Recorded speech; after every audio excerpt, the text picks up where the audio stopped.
با سرعت بلند حرکت نمودن و خلل وارد نمودن به حرکت منتظم نقلیات در راه توسط اتومبیل و باز چندین قاعده ویرانکنی از طرف رانندگان در کوچه و خیابان‌های شهر دوشنبه وقت‌های اخیر بیشتر مشاهده می‌گردد.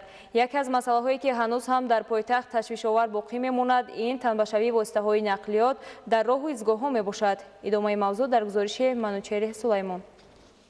بیشتر صدمه‌های نخوش نقلیاتی از ندانستن قاعده حرکت در راه یا دانسته و رعایت نکردن بعضی از رانندگان باعث حادثه‌های نخوش راه و نقلیات می‌گردد. یکی از مسائل‌هایی که هنوز هم در خیابان و کوچه‌های پایتخت مشاهده می‌شود این تنبشوی واسطه نقلیات میباشد. در قطار دوم و سوم توقف کردن نقلیات ممنوع باشد هم امروز بعضی از رانندگان این همه را نادیده گرفته نقلیات خود را دیده و دانسته در قطار دوم و سوم راه داشته بر رفت و آمد دیگر اشتراکچیان حرکت در راه مانع ایجاد می‌نمایند که این عمل سبب تنبشوی در راه و نقلیات می‌گردد. با وجود آنکه پیوسته از جانب کارمندان ریاست بازرسی دولتی اتومبیلی وزارت کارهای داخلی جمهوری تاجیکستان سنجش‌های مقصدناک گذرانده شده نسبت به رانندگانی که خودسرانه قاعده حرکت در راه را رعایت نمی‌کنند سند مأموری ترتیب داده می‌شود ولی هنوز هم این مشکلات وجود دارد. طور مشاهده گردید بیشتر قاعده ویرانکنی حرکت در راه از جانب نورسان و جوانان به نظر می‌رسد. رانندگان برخلاف طلبات قاعده حرکت در راه عمل نموده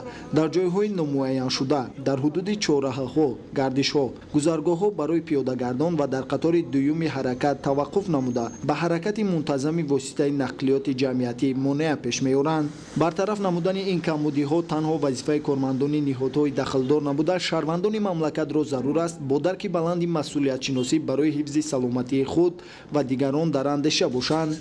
منوچهر سلیمان، حفیظ الله سعدالله، اخبار.